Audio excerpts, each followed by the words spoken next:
का क्या कहना। ओम शांति। 7 सेप्टेम्बर 24 मधुर महावाक्य। मिठे बाबा कहे, मिठे बच्चे ज्ञानर तृतीय नेत्र सर्वदा खोली रखिथिले मन खुशी रे लोम टांकुरी उठिब, खुशीर पारद चढ़ी जाइब। प्रश्न, वर्तमान समय रे मनुष्य मानकर दृष्टि शक्ति बहुत दुर्बल हो जाइछि, सेथिपाई सेमानकु ज्ञान बुझाइबार उपाय कौन? उत्तर, बाबा कहउछन्ति सेमानक पाई तुमे एभଳି बड़ बड़ चित्र सबु तियारी कर जहाँकि सेमाने दूररु ही देखि बुझिजिबे। एही गोलकर सृष्टि चक्रर चित्र मध्य बहुत बड़ हेबा दरकार। एहा जेपरि अंध मानक पाई आईना सदृश अटे। प्रश्न, सारा दुनिया को स्वच्छ करिबा पाई तुम मानकर सहयोगी किए हेउछि? उत्तर, एही सबु प्राकृतिक दुर्विपाक गुड़िक तुमर सहयोगी हेउछि। एही बेहेदर अर्थात विशाल दुनिया को सफा करिबा पाई निश्चिंत केही सहयोगी दरकारे। ओम शांति। गायन मध्य रही बाप दादा ठारू गोटे सेकेंड रे वर्षा अर्थात जीवन मुक्ति। आउ समस्ते तो जीवन बंधन रे अछंती। एही जेउ त्रिमूर्ति एवं सृष्टि चक्रर चित्र रही ही मुख्य चित्र अटे। एही चित्र बहुत बड़ साइज रो हेबा दरकार। अंध मानक पाई तो दर्पण बड़ हेबा दरकार ना, जहा द्वारा भल भाबरे देखि परिबे। काहेकि ना एबे समस्तंकर दृष्टि शक्ति दुर्बल हो जाइछि, बुद्धि कम हो जाइछि। तृतीय नेत्र को बुद्धि बोली कहा जाय थाए। तुमर बुद्धि एबे खुशी रे भरपूर होई रहिछि। खुशी रे जेउ मानकर रूम टांकुरी उठुनाही, एहार अर्थ सेमाने शिव बाबा को याद करू नाहंती। तेबे कहिबा तांकर ज्ञान नेत्र अल्प खोलिछि, झापसा देखा जाउछि। बाबा बुझाउछंती काहाको भी संक्षेपरे बुझाइबा उचित। बड़ बड़ मेला आदि लागुछि। पिला माने जानिछंती वास्तव रे सेवा करिबा पाई एही गोटिए चित्र ही यथेष्ट। सृष्टि चक्रर चित्र हेले मध्य कौनसी असुविधा नहीं। बाबा ड्रामा एवं वृक्ष अथवा कल्प वृक्षर एही 84 चक्रर रहस्य बुझाउछंती। आमको ब्रह्मांक द्वारा बाबांक ठारू एही वर्षा मिलुछि। यह मध्य भल भाव स्पष्ट अटे। एही चित्र रे ही सबु किछि आसी जाउछि। तेणु एते सबु चित्रर आवश्यकता ही नहीं। एई दुईटी चित्र बहुत बड़ बड़ अक्षर रे हेबा उचित। यहाँ तले मध्य लेखा होइथिबा आवश्यक। विनाश पूर्वरु ईश्वरीय पितांक ठारू जीवन मुक्ति प्राप्त करिबा आमर जन्मसिद्धि अधिकार अटे। विनाश मध्य निश्चिंत हेबार अछि। ड्रामार योजना अनुसायी स्वतः समस्ते बुझीजिबे। तुमको बुझाइबार मध्य आवश्यकता पड़िबो नाही। आमको बेहेदर बाबांग ठारू बेहेदर वर्षा मिलुछि। ए कथा बिल्कुल पक्का मन रखिबा उचित। किंतु माया तुमको भुलाई देउछि। समय बीती चलीछि, गायन मध्य रही ना बहुत गाई अर्थात वर्तमान समय रही अटे। बाकी आउ अल्प समय ही रही। स्थापना तो होछि, विनाश पाई मध्य आउ कम समय अछि। आहुरी कम रु मध्य कम रही। विचार करा जाउछि एहा परे पुणी कौन हेबो। एबे तो केही जाग्रत हेउ नाहंती, शेषकु जाग्रत हेबे। समस्तंकर आखि खोली जीव। स्थूल आखि नुहे, बुद्धि रूपी आखि। छोट छोट चित्र रे एते मजा आसी न थाए। एही चित्र सबु बड़ बड़ होई रहिबा दरकार। विज्ञान मध्य केते सहयोग देउछि। विनाश रे पंचतत्व मध्य सहयोग करिवो। बिना मूल्य रे तुमको केते सहयोग करूछंती। तुम पाई दुनियार बिल्कुल सफा करि देउछंती। या बिल्कुल छी छी बिकारी दुनिया अटे। आजमेरी रे स्वर्गर स्मारकी रहिछि। एठारे दिलवाड़ा मंदिर रे स्थापनार स्मारकी रहिछि। किंतु किछि हेले बुझी पारु नाहंती। एबे तुमे बुद्धिमान होइछ। जदिओ मनुष्य माने कहउछंती आमे जानि नाहु जे विनाश होइजिब, सेमानंक बुद्धि रे आसु नाही। गोटिए कहानी अछि ना, बाघ आसिला शुणु नथिले। दिने बाघ आसी सबु गाई खाईगला। ତୁମେ ମଧ୍ୟ କହୁଛ ଏଇ ପୁରୁଣା ଦୁନିଆ ଶେଷ ହେଲା କି ହେଲା, ବହୁତ ଗାଈ ଥୋଡ଼ି ରହି। ଏହି ସମସ୍ତ ଜ୍ଞାନ ତୁମମାନଙ୍କ ବୁଦ୍ଧିରେ ରହିବା ଉଚିତ। ଆତ୍ମା ହିଁ ଜ୍ଞାନ ଧାରଣ କରିଥାଏ।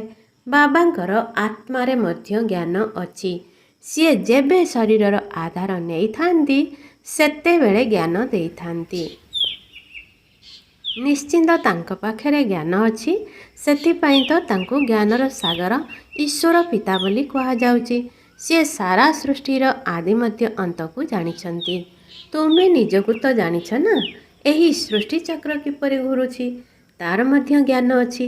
ସେଥିପାଇଁ ଇଂରାଜୀରେ ନଲେଜଫୁଲ୍ ଅକ୍ଷର ବହୁତ ଭଲ। ସିଏ ମନୁଷ୍ୟ ସୃଷ୍ଟି ରୂପୀ ବୃକ୍ଷର ବୀଜରୂପ ହୋଇଥିବାରୁ ତାଙ୍କ ପାଖରେ ସମସ୍ତ ଜ୍ଞାନ ରହିଛି। ତୁମେ ଏକଥା ପୁରୁଷାର୍ଥର କ୍ରମାନୁସାରେ ଜାଣୁଛ। ଶିବ ବାବା ତ ଜ୍ଞାନର ସାଗର ଅଟନ୍ତି। ଏ କଥା ଭଲ ଭାବରେ ବୁଦ୍ଧିରେ ରହିବା ଦରକାର।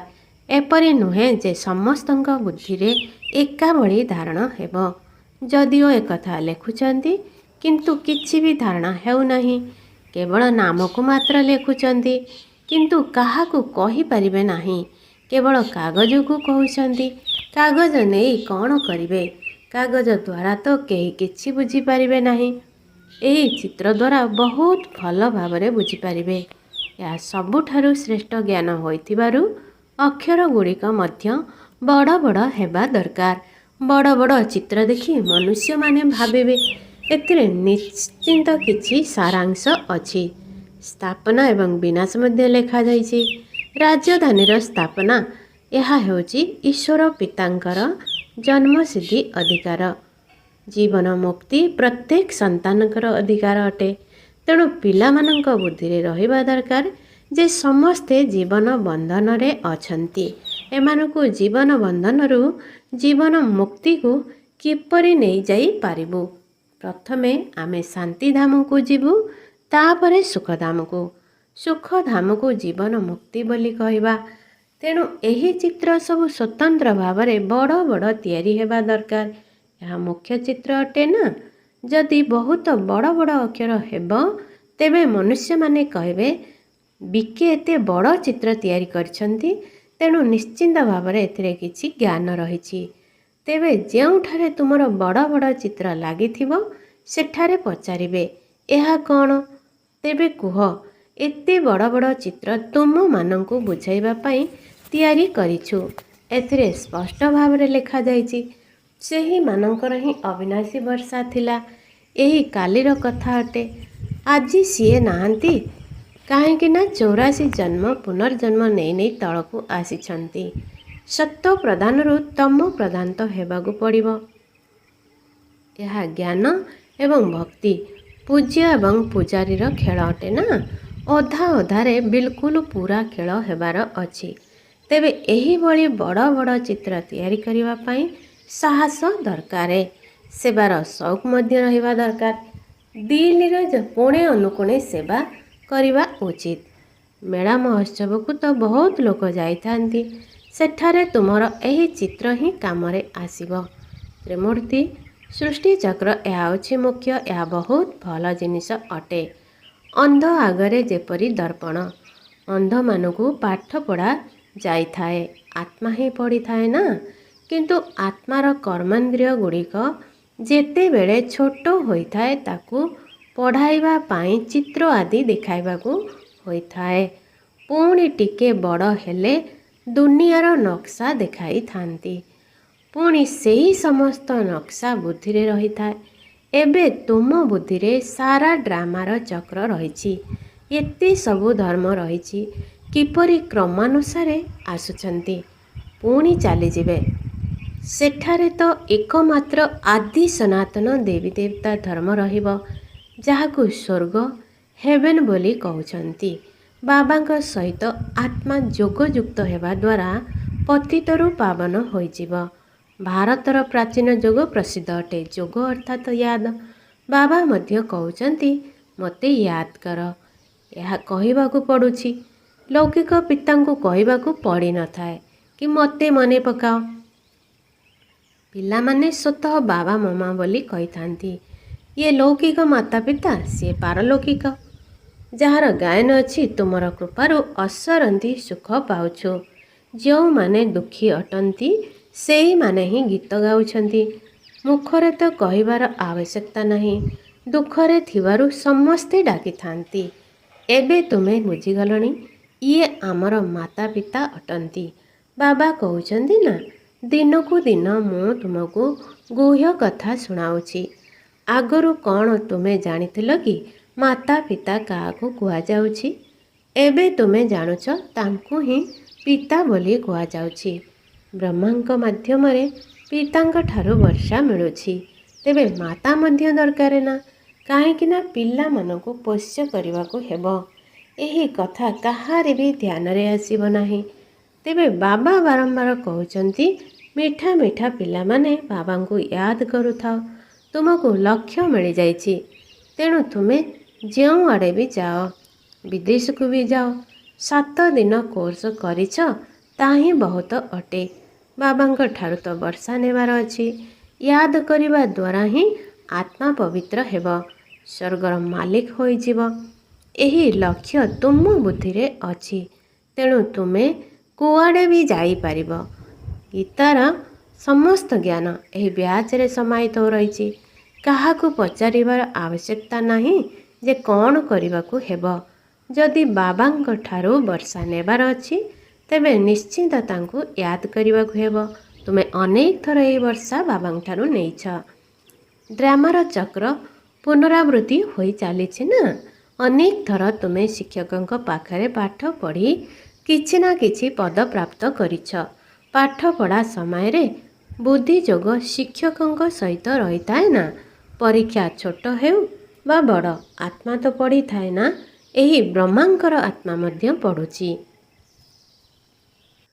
ତୁମକୁ ଶିକ୍ଷକଙ୍କୁ ଏବଂ ଲକ୍ଷ୍ୟକୁ ୟାଦ କରିବାକୁ ହେବ। ସୃଷ୍ଟିର ଚକ୍ରକୁ ବି ବୁଦ୍ଧିରେ ରଖିବାକୁ ହେବ।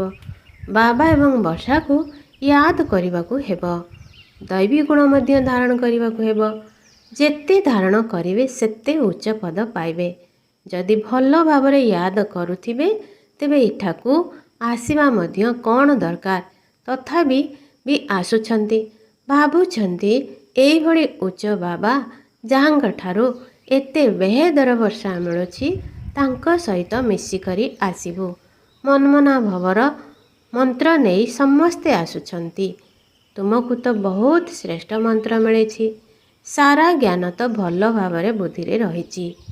ଏବେ ତୁମେମାନେ ବୁଝୁଛ ଯେ ବିନାଶୀ ରୋଜଗାର ପଛରେ ଅଧିକ ସମୟ ନଷ୍ଟ କରିବାର ନାହିଁ। ସେସବୁ ତ ମାଟିରେ ମିଶିଯିବ। ବାବାଙ୍କୁ କ'ଣ କିଛି ଆବଶ୍ୟକତା ଅଛି? କିଛି ବି ନୁହେଁ। ଯାହା କିଛି ଖର୍ଚ୍ଚ ଆଦି କରୁଛନ୍ତି, ତାହା ନିଜ ପାଇଁ ହିଁ କରୁଛନ୍ତି। ଏଥିରେ ତୁମର ପଇସାଟିଏ ବି ଖର୍ଚ୍ଚ ହେଉନାହିଁ। ତୁମକୁ ତ ଲଢ଼େଇ ପାଇଁ ଗୋଳା ବାରୁଦ, ବ୍ୟାଙ୍କ ଆଦି ବା ଟ୍ୟାଙ୍କ ଆଦି କିଣିବାର ନାହିଁ, କିଛି ବି ନୁହେଁ। ତୁମେ ଲଢ଼େଇ କରୁଛ, କିନ୍ତୁ ସାରା ଦୁନିଆ ଠାରୁ ଗୁପ୍ତ ଅଟ। ସେହିପରି ତୁମର ଲଢ଼େଇ ଦେଖ କିପରି ଆଶ୍ଚର୍ଯ୍ୟଜନକ। ଏହାକୁ କୁହାଯାଏ ଯୋଗ ବଳ। ଏହିସବୁ ଗୁପ୍ତ କଥା ଅଟେ। ଏଥିରେ କାହାକୁ ମାରିବା ଦରକାର ନାହିଁ। ତୁମକୁ କେବଳ ବାବାଙ୍କୁ ମନେ ପକାଇବାର ଅଛି। ଦୁନିଆର ସମସ୍ତ ମନୁଷ୍ୟମାନଙ୍କର ମୃତ୍ୟୁ ଡ୍ରାମାରେ ନିର୍ଦ୍ଧାରିତ ହୋଇ ରହିଛି। ପ୍ରତ୍ୟେକ 5000 ବର୍ଷ ପରେ ତୁମେ ଯୋଗ ବଳ ଜମା କରିବା ପାଇଁ ପାଠ ପଢ଼ୁଛ। ପାଠ ପଢ଼ା ଶେଷ ହେଲା, ତାପରେ ପୁଣି ନୂଆ ଦୁନିଆରେ ପ୍ରାରବ୍ଧ ଦରକାର। ପୁରୁଣା ଦୁନିଆର ବିନାଶ ପାଇଁ ଏହି ପ୍ରାକୃତିକ ବିପର୍ଯ୍ୟୟ ଦରକାର। ଗାୟନ ମଧ୍ୟ ଅଛି ନା, ନିଜ କୁଳର ବିନାଶ କିପରି କରୁଛନ୍ତି। ଏହା କେତେ ବିଶାଳ ବଂଶ ଅଟେ। ଏଥିରେ ସାରା ୟୁରୋପ ଆସିଯାଉଛି। ଭାରତ ଅଲଗା ଗୋଟିଏ କୋଣରେ ରହିଛି, ବାକି ସବୁ ସମାପ୍ତ ହୋଇଯିବ। ଯୋଗ ବଳ ଦ୍ୱାରା ତୁମେ ସାରା ବିଶ୍ୱ ଉପରେ ବିଜୟ ପ୍ରାପ୍ତ କରୁଛ। ତୁମକୁ ଏହି ଲକ୍ଷ୍ମୀ ନାରାୟଣଙ୍କ ଭଳି ପବିତ୍ର ମଧ୍ୟ ହେବାକୁ ପଡ଼ିବ। ସେଠାରେ ବିକାରୀ ଦୃଷ୍ଟି ହିଁ ରହିବ ନାହିଁ। ଆଗକୁ ଗଲେ ତୁମକୁ ବହୁତ ସାକ୍ଷାତକାର ହେବ। ନିଜ ଦେଶର ନିକଟତର ହେଲେ ଦୂରରୁ ସେ ଦେଶର ଦୃଶ୍ୟ ସବୁ ଦୃଶ୍ୟମାନ ହୋଇଥାଏ ନା। ତେଣୁ ଖୁସି ହୋଇଥାନ୍ତି ଯେ ଏବେ ଯାଇ ଆମେ ନିଜର ଘର ପହଞ୍ଚିବୁ। ତୁମେ ମଧ୍ୟ ଘରକୁ ବାହାରିଲଣି, ପୁଣି ନିଜର ସୁଖଧାମକୁ ଆସିବ। ବାକି ଅଳ୍ପ ସମୟ ଅଛି। ସ୍ୱର୍ଗରୁ ବିଦାୟ ନେବା କେତେ ସମୟ ହୋଇଗଲାଣି। ଏବେ ପୁଣି ସ୍ୱର୍ଗ ନିକଟତର ହୋଇଗଲାଣି। ତୁମର ବୁଦ୍ଧି ଉପରକୁ ଚାଲି ଯାଉଛି। ତାହା ହେଉଛି ନିରାକାରୀ ଦୁନିଆ, ଯାହାକୁ ବ୍ରହ୍ମାଣ୍ଡ ମଧ୍ୟ କୁହାଯାଉଛି। ଆମେମାନେ ସେଠାକାର ବାସିନ୍ଦା ଅଟୁ। ଏଠାରେ ଆମେ 84 ଜନ୍ମର ପାଠ କରିଲୁ। ଏବେ ଆମେ ଘରକୁ ଯାଉଛୁ। ତୁମେମାନେ ଅଲରାଉଣ୍ଡର ଅଟ। ଆରମ୍ଭରୁ ପୁରା 84 ଜନ୍ମ ନେଉଛ। ବିଳମ୍ବରେ ଆସିଥିବା ଆତ୍ମାକୁ ଅଲରାଉଣ୍ଡର କୁହାଯିବ ନାହିଁ। ବାବା ବୁଝାଇଛନ୍ତି, ଅତି ବେଶୀରେ ଏବଂ ଅତି କମରେ କେତେ ଜନ୍ମ ନେଉଛନ୍ତି, ଗୋଟିଏ ଜନ୍ମ ମଧ୍ୟ ନେଇଥାନ୍ତି। ଅନ୍ତିମ ସମୟରେ ସମସ୍ତେ ଘରକୁ ଚାଲିଯିବେ। ନାଟକ ଶେଷ ହେଲା, ଖେଳ ଖଲାସ। ଏବେ ବାବା ବୁଝାଉଛନ୍ତି, ମୋତେ ୟାଦ କର, ତେବେ ତୁମର ଅନ୍ତିମ ମତି ଅନୁସାରେ ଗତି ହୋଇଯିବ। ବାବାଙ୍କ ପାଖକୁ ପରମ ଧାମ ଚାଲିଯିବ। ତାକୁ କୁହନ୍ତି ମୁକ୍ତିଧାମ, ଶାନ୍ତିଧାମ, ପୁଣି ସୁଖଧାମ କୁହାଯାଉଛି। ଏହା ହେଉଛି ଦୁଃଖଧାମ। ଉପରୁ ପ୍ରତ୍ୟେକ ଆତ୍ମା ସତ୍ତ୍ୱ ପ୍ରଧାନ, ପୁଣି ସତ୍ତ୍ୱ, ରଜ, ତମରେ ଆସିଥାନ୍ତି। ଗୋଟିଏ ଜନ୍ମ ନେଲେ ମଧ୍ୟ ଏହି 4ଟି ଅବସ୍ଥା ଭୋଗ କରିବେ। ବାବା କେତେ ଭଲ ଭାବରେ ପିଲାମାନଙ୍କୁ ବସି ବୁଝାଉଛନ୍ତି। ତଥାପି ପିଲାମାନେ ୟାଦ କରୁନାହାନ୍ତି, ବାବାକୁ ଭୁଲି ଯାଉଛନ୍ତି। କ୍ରମାନୁସାରେ ଅଛନ୍ତି ନା? ପିଲାମାନେ ଜାଣିଛନ୍ତି ପୁରୁଷାର୍ଥର କ୍ରମାନୁସାରେ ରୁଦ୍ରମାଳା ତିଆରି ହୋଇଥାଏ। କେତେ କୋଟି ଆତ୍ମାଙ୍କର ରୁଦ୍ରମାଳା ରହିଛି। ଏହା ବେହେଦ ବିଶ୍ୱର ମାଳା ଅଟେ। ବ୍ରହ୍ମାରୁ ବିଷ୍ଣୁ, ବିଷ୍ଣୁରୁ ବ୍ରହ୍ମା ଉଭୟଙ୍କର ସଂଜ୍ଞା ଦେଖ। ଏହା ହେଉଛି ପ୍ରଜାପିତା ବ୍ରହ୍ମାଙ୍କର ନାମ।